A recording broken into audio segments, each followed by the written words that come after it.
बिस्मिल्लाहिर्रहमानिर्रहीम। तो आज हम पढ़ेंगे चार्ल्स लॉ, क्योंकि हमारा जो मेजर टॉपिक है वो चल रहा था गैसेस लॉ के मतलब। तो उसमें से एक हमने जो है वो पढ़ लिया था बॉयल्स लॉ। तो आज की वीडियो में हम सीखेंगे कि चार्ल्स लॉ क्या है और ये किस तरह से जो है वो वर्क करता है। तो चलें मजीद देर किए जो है वो शुरू करता हूँ। चार्ल्स लॉ की स्टेटमेंट को देखें। The volume of given mass of a gas is directly proportional to its temperature. ठीक है, यानी आप अगर इसकी मैथमेटिकली फॉर्म देखें तो इस तरह से जो है वो ये फॉर्म है इसकी। Volume of given mass of a gas directly proportional to its absolute temperature. तो लास्ट टाइम मैंने अपनी वीडियो में बताया था कि डायरेक्टली प्रोपोर्शनल क्या है और इनवर्सली प्रोपोर्शनल क्या है। तो ये दो तरह के तनासब जो है वो हम यूज करते हैं। तो सबसे पहले जो है वो मैं दोबारा रिपीट करता हूँ। मिसाल के तौर पर अगर यही सिचुएशन अगर हम इनवर्सली में लिखें तो ये इस तरह से यानी बटे में लिखेंगे। इनवर्सली का मतलब होता है कि एक चीज अगर बढ़ रही है तो दूसरी जो है वो कम होगी। ठीक है, जबकि डायरेक्टली जो है ये दोनों का मतलब क्या है कि एक चीज अगर बढ़ेगी दूसरी भी बढ़ेगी, अगर एक कम होगी तो दूसरी भी कम होगी। तो ये डायरेक्टली और इनवर्सली प्रोपोर्शनल का फर्क है। तो जबकि चार्ल्स लॉ जो है ये बता रहा है the volume of given mass of a gas is directly proportional to its absolute temperature. Temperature के डायरेक्टली प्रोपोर्शनल है, जबकि keeping pressure and number of moles constant. तो इस लॉ में अब ये कंडीशन जो है वो डिस्क्राइब की गई है कि जब भी आपने कोई भी गैस लेनी है, अगर उसका प्रेशर नंबर ऑफ मोल्स आप कांस्टेंट रखेंगे तो उसका वॉल्यूम जो है वो टेम्परेचर के जो है वो डायरेक्टली प्रोपोर्शनल होगा। ठीक है, ये शर्त है इसकी।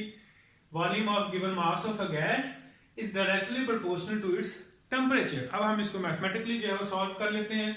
जब भी ये अलामत खत्म करते हैं तो एक बराबर की अलामत और एक कांस्टेंट आता है।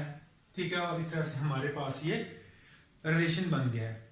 अब यहां से क्या करेंगे कि के कांस्टेंट जो है इसको सेपरेट कर लें और टी जो है इधर मल्टीप्लाई हो रहा है, इधर आकर क्या हो जाएगा डिवाइड, यानी v over T is equal to के।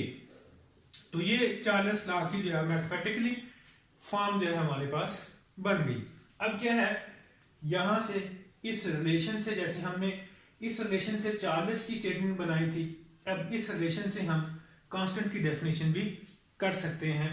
जब भी बटे की अलामत हो, ठीक है, v ओवर टी है, तो हम इसको रेशो भी बोलते हैं।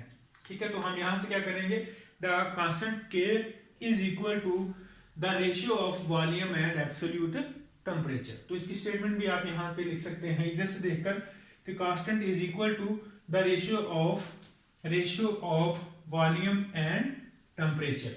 ठीक है, अब ये हमें चार्ल्स ने ये लॉ दिया है। अब इसकी हम वेरिफिकेशन करते हैं। ठीक है, एक्सपेरिमेंटली वेरिफिकेशन कि इसने क्या कहा कि अगर आपके पास गैस है, उसका इनिशियल वॉल्यूम, उसका इनिशियल टेम्परेचर और उसका फाइनल वॉल्यूम और उसका फाइनल टेम्परेचर जो है वो हमेशा कांस्टेंट ही रहेगा। ठीक है, अब इसकी एक्सपेरिमेंटल वेरिफिकेशन जो है वो कैसे की, अभी आप क्या करें, सबसे पहले कंसीडर सिलेंडर या take cylinder which have a gas.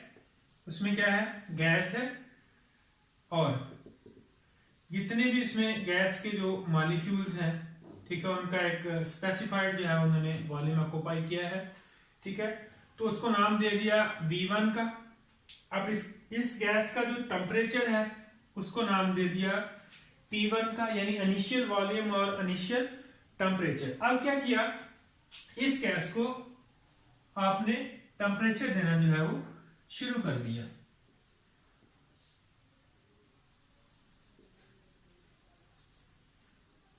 ठीक है,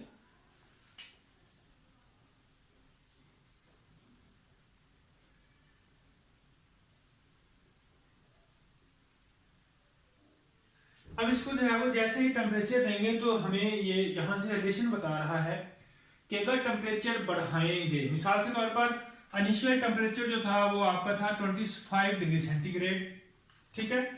अब आपने टेम्परेचर जो है वो 25 से जो है वो बढ़ाकर जो है वो आपने कर दिया 30 या 40 50, इतना भी जो है वो टेम्परेचर आपने बढ़ा दिया। तो अब जितना वॉल्यूम था, ला ये कहता है कि उसका वॉल्यूम उतना नहीं रहेगा, वॉल्यूम जो है उसका बढ़ जाएगा, ज्यादा हो जाएगा।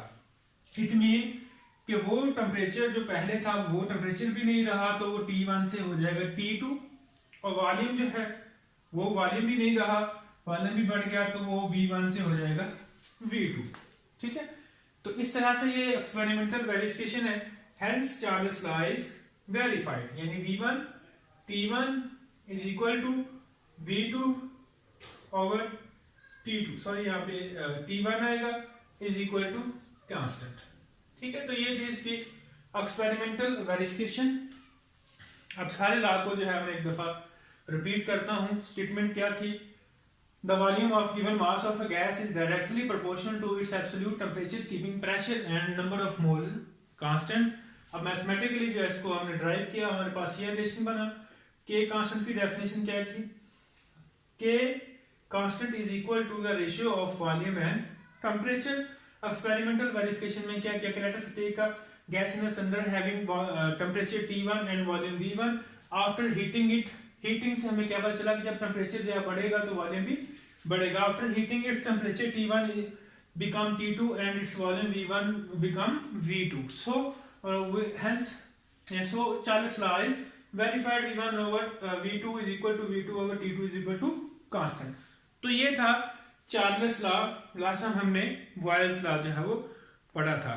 कभी भी कहीं भी कोई प्रॉब्लम है, कंफ्यूजन है, तो कमेंट सेक्शन में जो है वो आप लिख सकते हैं क्वेश्चन अपना, इंशाल्लाह आपको उसका आंसर दिया जाएगा। Thank you so much. Allah हाफिज। खुश रहें, खुश रखें।